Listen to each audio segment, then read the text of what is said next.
Priya stood in the doorway of the hospital room and laughed. Not her courtroom laugh, precise and controlled. Not her boardroom laugh, the one she kept in reserve for moments when she needed opposing counsel to underestimate her. This was the laugh she'd been quietly stockpiling for 6 weeks, and she spent it all at once. "Serena," she said, "is that the auditor?" Serena Caldwell was in a hospital bed at Foothills Medical Centre at 11:15 on a Thursday night, wearing the navy gown she'd had on when she'd collapsed at the podium of her own company gala, attached to a monitoring line, and she still managed to deploy a look that would have silenced a room full of shareholders. "He's here in a professional capacity," Serena said. "He's holding your hand." "I'm holding his sleeve." "You've been in hospital beds before," Priya said, stepping inside and letting the door swing shut behind her. "You've never held anyone's sleeve." Rowan Achebe said nothing. He reached across with his free hand and adjusted the blanket where it had shifted near Serena's elbow. A small, automatic gesture, the kind that didn't require a decision. Then he went back to watching the monitors with the particular quiet attention of a man who had once been paid to read exactly those numbers, and who had never quite stopped knowing what they meant. Serena felt her face go warm. She did not find this acceptable. "Do your job," she told Priya. "Your oxygen saturation is 97 and your heart rate has been stable for 40 minutes. Priya picked up the chart without looking away from Rowan. "My job is done. His, apparently, is ongoing." "You need a little context. Here is some." Rowan Achebe had been auditing Caldwell Biomedical's device procurement chain for 6 weeks when the gala happened. He had taken the contract in February, which was unusual. He'd been turning down large contracts since Nadia died, choosing smaller engagements, predictable hours, jobs that didn't require him to be unavailable when Liam's school called. Liam was 10. He had his mother's eyes and his father's habit of going very still when he was paying close attention. Since Nadia died 3 years ago, he had started watching Rowan the way children watch the one parent they have left. Not anxiously, just carefully, the way you watch something you can't afford to lose. Rowan had left cardiothoracic surgery 2.5 years ago. The official reason he gave to colleagues, to the hospital board, to the professional body that processed his leave of absence was burnout, which was true in the way that a river flooding its banks is true, accurate as far as it goes, inadequate to describe what actually happened. What actually happened was that Nadia had a routine cholecystectomy at a different hospital, one he didn't work at, performed by a surgeon he'd trained with and trusted. The post-operative monitoring flagged nothing. The cardiac event that killed her 6 hours after surgery was fast, and it was, he would later determine, entirely preventable, if the monitoring device attached to her had been functioning the way its manufacturer certified. He'd pulled the device records himself, 2 months after her funeral, when the grief had compacted itself into something he could work with. The lot number on the unit had appeared in a voluntary recall notification issued by the manufacturer 14 months earlier. The hospital had received the notification. Nobody had cross-referenced the inventory. He couldn't prove it was the only cause. He couldn't prove it caused anything, not to the standard that would have held in court. But he understood medical supply chains in the particular granular way of someone who had watched them fail. And he understood, with the clarity of a man who had spent 2.5 years trying to make something useful out of the worst thing that had ever happened to him, that the failure had been administrative, organizational, entirely preventable by someone who knew what to look for. So he became someone who knew what to look for. He took the Caldwell Biomedical contract because the retainer was fair, the timeline was fixed, and the hours were predictable. He also took it because 2 of Caldwell's product lines overlapped with the kind of cardiac monitoring equipment that had been in Nadia's room, and he wanted to look at the procurement records with his own eyes. He had been looking for 6 weeks. What he found: 3 lot numbers that didn't quite track, exit documentation that didn't match the corresponding inventory. He'd flagged in his preliminary audit notes and filed away while he waited for supporting documentation he'd requested from the procurement team. He had not yet received it. Serena Caldwell had noticed Rowan in the way she noticed most things, by paying attention when everyone else had already decided there was nothing worth noticing. She noticed that he asked questions precisely, not to demonstrate that he'd thought of a question, but because he needed the specific answer. She noticed that he had a quality that was rare in anyone she paid money to, which was that he did not perform competence. He simply was competent, and the distinction was immediately obvious if you were paying attention. She noticed that he brought water to long meetings without being asked, always at the 90-minute mark, always exactly enough for everyone at the table. She noticed, though she told herself she had noted this only in a professional capacity, that his voice changed entirely when his son called. It dropped in register and lost its efficiency. He became, in those minutes, a different version of himself, slower and unhurried, someone who had time. She had mentioned him to Priya 4 times in 6 weeks. Priya had listened carefully and said very little, which was how Serena knew Priya was storing it all up. The company gala was a Thursday in March, 300 donors, a program Serena had spent 2 weeks refining, and a new initiative she was announcing that evening: subsidized cardiac and pulmonary monitoring equipment for 16 community clinics in northern Alberta and northeastern BC, the kind of communities where a device failure didn't generate a lawsuit. It generated a death that got filed as natural causes, the kind of initiative her father would have recognized as the point of the whole enterprise. Conrad Whitfield had been trying to redirect that initiative for 8 months. Too much visibility on the supply chain, he'd said. Too much regulatory attention at a time when the company was mid-growth. She'd overruled him every time, politely, because it wasn't a discussion and she was tired of treating it like one. Conrad was her CFO and co-founder and the person she had trusted for 11 years with the full financial architecture of the company she'd built. She would think about that later when she had the distance to think clearly. For now, what mattered was that at 9:17 on a Thursday evening, a board member named Barrett handed her a glass of queer backstage and said the catering staff had asked him to bring it. She'd been standing for 2 hours. He thought she might appreciate it. It was, she would later reflect, exactly the kind of small thoughtfulness that tends to disarm precisely the people who have trained themselves not to be disarmed. She drank it. She walked on stage 7 minutes later. The pressure came first, a tightening across her sternum that she told herself was the room, the lights, 300 people watching. Then the room tilted, and the tilting wasn't metaphorical, and her hand reached for the podium and found it moving away from her, and she heard the microphone hit the floor from very far away. Then there was a voice. "Serena, look at me." Low, certain, already there. She didn't know how he'd gotten to the stage so quickly.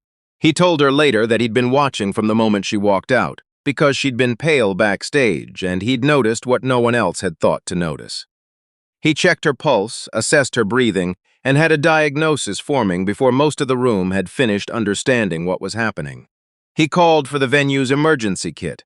Someone brought it. He reached for the auto-injector in her bag. She had a shellfish allergy, and the gala had shellfish on the canapé menu, and he had reviewed Caldwell's internal health disclosures as part of the contract and knew this, and stopped. The device was there. The seal was wrong. Specifically, the lot number stamped on the casing was wrong. Wrong in a way that would have meant nothing to anyone who hadn't spent 6 weeks memorizing Caldwell's procurement records. He used the venue's kit instead. He called for an ambulance and was told there was a significant delay. A multi-vehicle incident on Glenmore Trail had closed the interchange. He made the calculation in under 3 seconds. He carried her through the crowd himself. She was semi-conscious through most of the drive. She knew it was Rowan because of his voice, which kept talking, low and even, telling her to stay with him, telling her she was going to be fine, saying her name the way you say the name of something you are not ready to lose. She found the sleeve of his jacket at some point.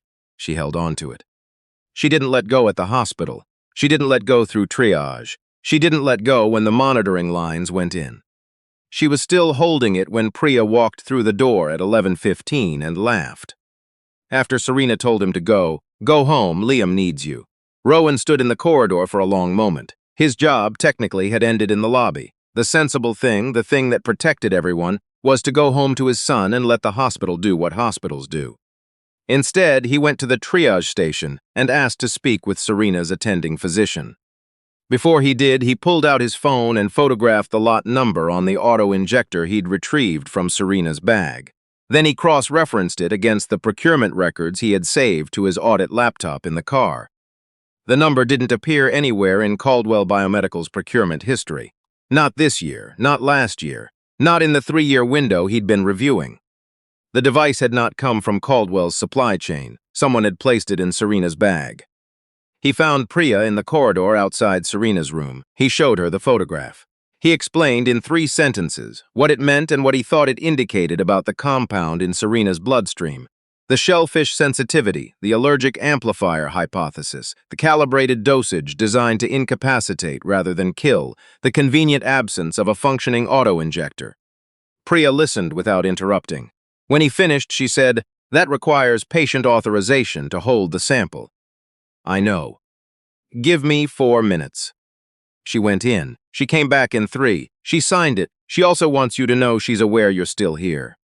"I know," he said. "She says go home." I heard her. He went back in anyway and told Serena in 2 sentences what he'd found and what he intended to do next. She was tired and still slightly unfocused from the medication, but she understood enough. She looked at him for a moment. "Rowan," she said. "I know." He stood up, picked up his jacket from the chair. "That's not what I was going to say." He waited. She closed her eyes. "Thank you," she said, which was not, he understood, the complete sentence. But it was what she had available, and he accepted it. He was at the door when he stopped. He thought about the lot number that didn't exist in any system he could account for. He thought about 6 weeks of procurement records and 3 anomalous entries he hadn't yet been able to explain. He thought about the CFO who had been trying to delay an initiative that would put Caldwell equipment into exactly the kind of communities where a device failure was least likely to be investigated. He turned around. "I need to pull the secondary distribution records," he said. "The off-site storage logs. I need you to authorize access before anyone gets the chance to tell you not to." She opened her eyes, looked at him for a long moment. "All right," she said. In the corridor, Priya watched them through the window and said nothing. She had been Serena's closest friend for 12 years. She had watched Serena build walls around herself that a structural engineer would have respected. She watched Rowan Achebe stand in the doorway of a hospital room at 11:30 on a Thursday night and choose, with full knowledge of the implications, to stay. She made a note in the chart, capped her pen, decided she'd been right from the moment she walked in. The off-site storage facility was registered to a numbered company that took Priya 4 hours to trace back to a subsidiary that traced back to a holding company Conrad Whitfield had established 9 years ago, long enough before Caldwell's first expansion that it had never triggered a conflict of interest review. Rowan accessed the warehouse with Serena's credentials and an audit justification he'd drafted that morning. They went in on a Tuesday evening after the facility manager had left. The inventory was meticulous. The labeling was precise. The lot numbers, when Rowan cross-referenced 3 of them against the deleted entries in the procurement records, matched exactly. The devices were here, all of them, relabeled, repackaged, staged for distribution. 7 shipments over 11 months to 16 community clinics across northern Alberta and northeastern BC. Clinics that were small, underfunded, and unlikely to have the legal infrastructure to trace a device failure back to its origin. "How many have already gone out?" Serena asked. 4 shipments based on the staging, maybe 5. He was photographing lot numbers with his phone. "There's a distribution log in the back office. Give me 10 minutes. He got 6 before a security alert triggered on the facility's after-hours monitoring system. The account holder who received the alert was Conrad Whitfield. They moved quickly. Rowan copied what he could to a portable drive, the distribution log, the relabeling records, the shipping manifests, and they were through the exit door in under 5 minutes.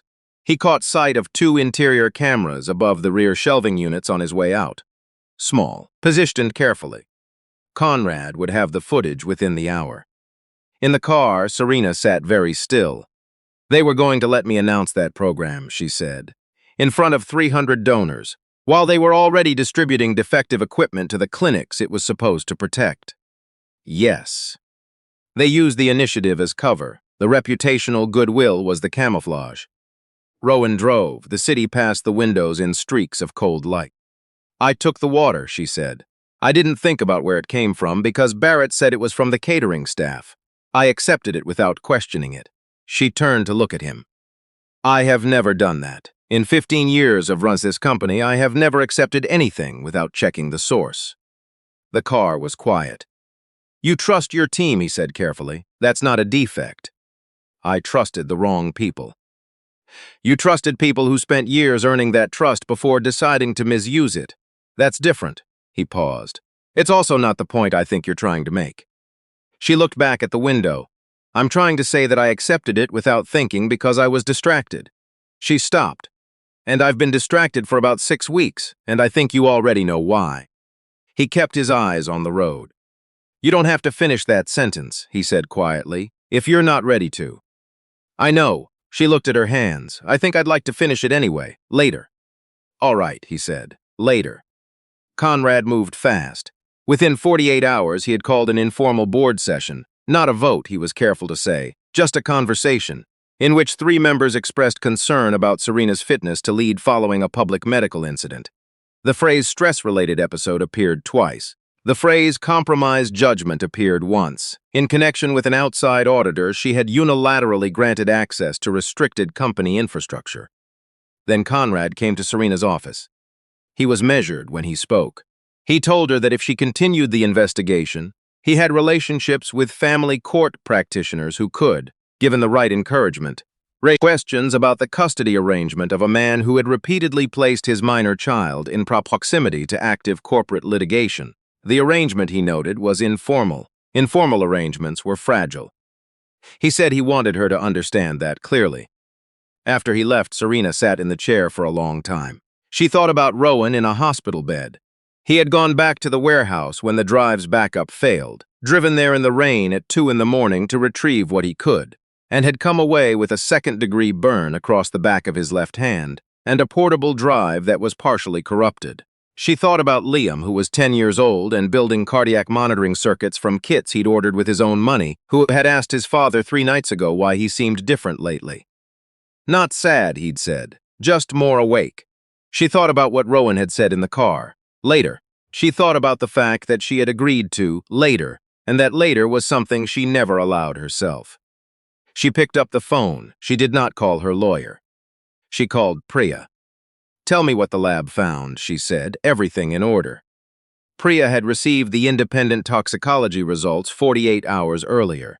She had held them waiting for secondary confirmation from a private lab she'd used before in cases where she expected standard results to be challenged. She had made that decision the night Rowan showed her the auto-injector photograph, and she had documented the patient authorization in the discharge paperwork before Serena left the building. The compound in Serena's blood was a synthetic allergic amplifier, a chemical agent designed to intensify the body's response to a known allergen, triggering full anaphylaxis in someone who would otherwise experience only a mild reaction. It was not available through standard pharmaceutical channels. Its documented industrial application was almost entirely in the calibration process for a specific class of cardiac monitoring equipment. Monitoring equipment manufactured on a production line that, according to the records Rowan had pulled from the warehouse, operated under Conrad Whitfield's direct authorization. It's not just the defective devices, Priya said. No, Serena said, it was never just the devices. The program she was announcing that night, the initiative that would have required a full supply chain audit upon implementation, would have exposed everything. Conrad had needed her gone before the board vote on the audit protocols. The warehouse footage, which he'd already sent to 3 board members and 2 business journalists, showed Serena and an outside auditor accessing restricted company property under unclear circumstances. He had framed her investigation as the crime. I need the distribution records, Serena said, the complete set.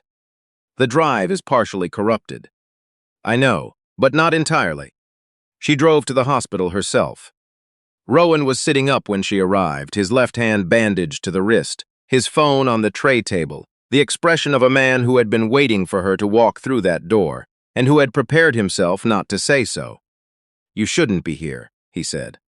Conrad's people have been watching me for 8 months, she said. It hasn't changed my schedule yet. She pulled a chair to the side of the bed and sat down. The drive. The internal memory unit, is it readable? I haven't tested it, it's in the bag. He nodded toward the windowsill. The casing is compromised, but the memory module might have survived. I have a reader. He looked at her. There was something in his expression she didn't have a word for. Serena. I know what you're going to say. She kept her voice even. You're going to tell me to walk away, that Liam is more important than the board vote, that Conrad's threat is credible, that none of the rest of it matters if he follows through. She paused. And you're going to ask me to let you handle it, because that's the kind of person you are, and you'll phrase it in a way that makes it sound reasonable. I was going to ask you to consider it. I know. She looked at the bandage on his hand, at the hospital gown he wore with the same quiet dignity he wore everything. You chose to stay, she said.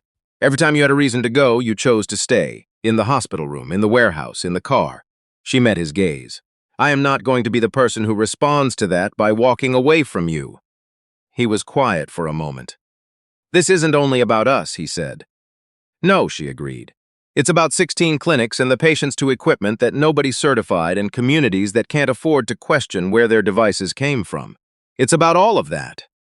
She leaned forward slightly, and it's also about you. I'm not separating those things. He reached for the bag on the windowsill himself. The drive was 61% readable. The distribution log was intact. The shipping manifests were intact. The relabeling records were partially corrupted but recoverable enough to establish the pattern. 7 shipments, 11 months, 16 clinics. All small, all north of the 53rd parallel, all unlikely to trace a device failure back to its source. Serena was at the kitchen table in Rowan's apartment at 9 that evening, working through the recovered files on her laptop, when Rowan Achebe appeared in the doorway in his socks and regarded the scene with the expression of a 10-year-old who has assessed a situation and found it interesting. Miss Caldwell, he said. Liam. There's a file on my tablet that isn't mine. Rowan, who had been standing at the counter reviewing the manifests, went very still. Liam turned the tablet around. On the screen was a partially open folder, an automatically named file, a string of numbers, the kind of label a transfer generates when it doesn't carry source metadata. Serena recognized the format immediately. She had seen the same string on the drive. When did that get there? She asked. I don't know. It wasn't me. Rowan set down his coffee. 3 weeks ago, he said. I needed to move a file quickly before a presentation. You had your tablet with you. He looked at Serena. I forgot to delete it.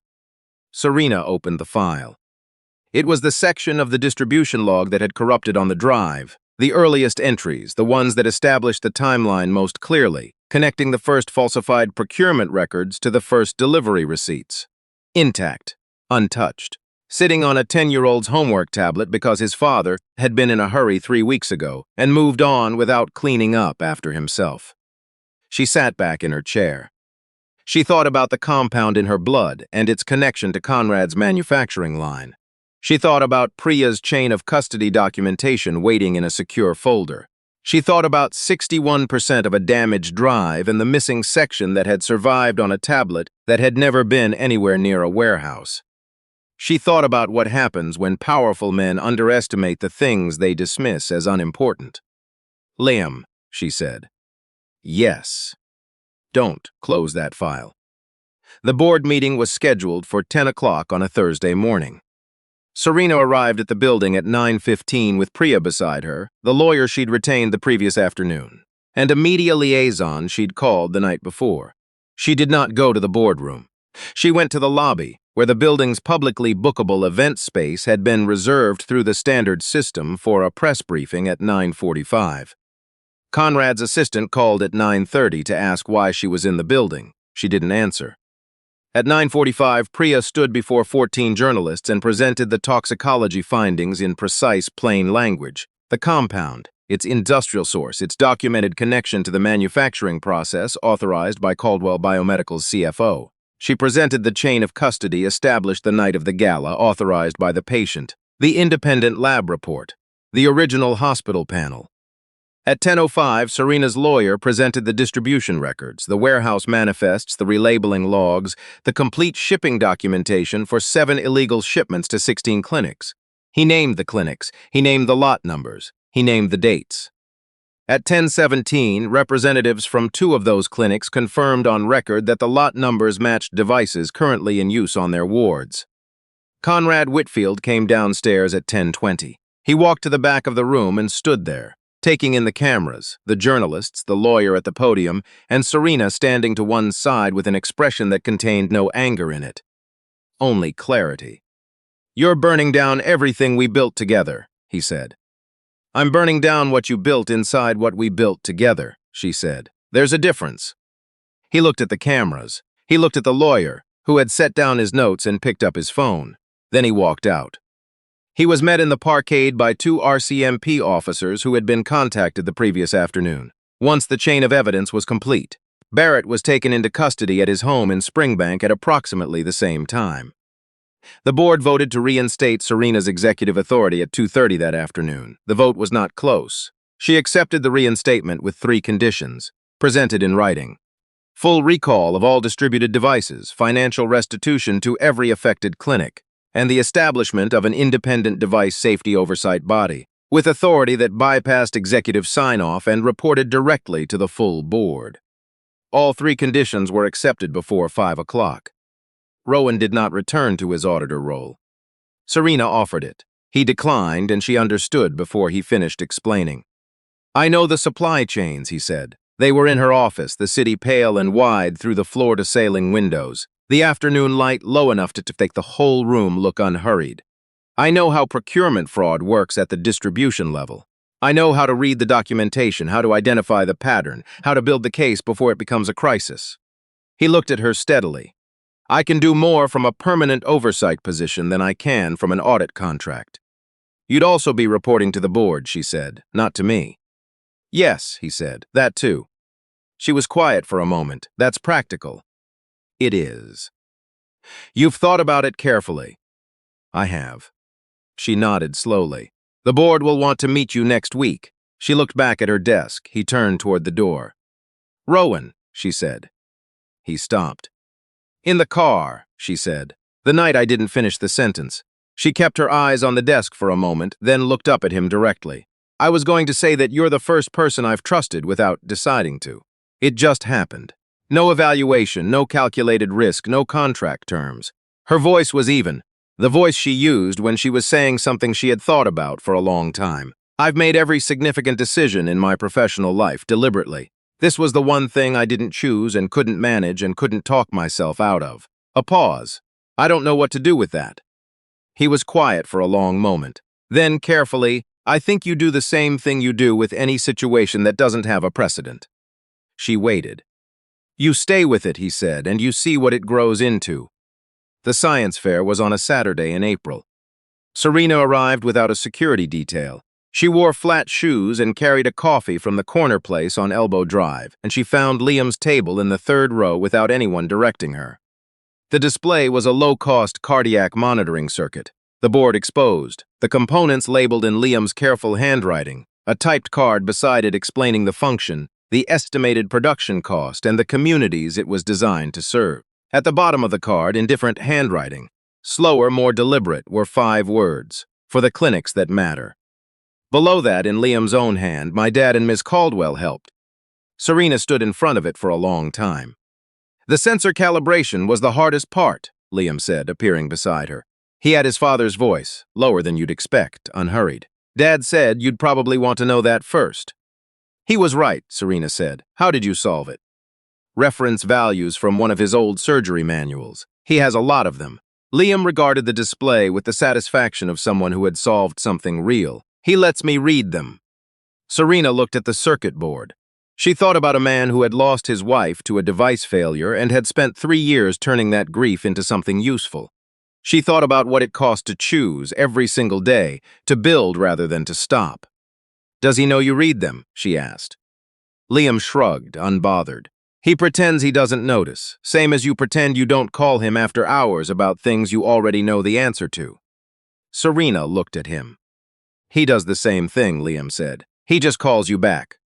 That evening, Rowan took her to a restaurant she hadn't heard of. Small on a side street off 17th Avenue, 12 tables, no reservations, a menu chalked above the counter. Warm, unremarkable, entirely without agenda. "No board members," he said when they sat down. I noticed. No press. Also noticed.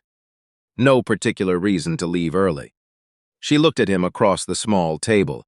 The restaurant was full of ordinary noise and ordinary light, and outside the window, the street was doing nothing remarkable, and she thought about how many years she had spent waiting for a setting worthy of something important, not understanding that important things don't choose their settings. "Is this a date?" she asked. He looked at her steadily. "Only if you've stopped introducing me as your auditor." She reached across the table and took his hand, not from habit, not from fear, from the simple unfamiliar ease of choosing to. She held it the way she'd held his sleeve in the hospital, except that this time she knew exactly what she was doing. "Then let's call it a beginning," she said. He looked at her hand in his. He looked at her face. He didn't say anything for a moment, because some things don't require a response so much as they require a person to stay still and let them be true. Outside, Calgary was ordinary. Inside, something that had been waiting a long time was finally given permission to exist. She had spent 20 years accumulating the kind of power that fills boardrooms and redirects capital, and shapes what gets built and what gets dismantled. What she hadn't understood, what it took a 10-year-old science fair display and a doctor who drove her to the hospital in a gala suit, was that power only becomes meaningful when you use it for something larger than yourself. Rowan hadn't changed her. He had simply been, from the very beginning, the person who made her feel safe enough to stop managing what she already was. That's the part worth holding on to. Not the press conference or the arrests or the board vote, but the smaller, quieter truth underneath all of it. That sometimes the most courageous thing a person can do is decide to stay. And sometimes the most courageous thing is to finally let someone.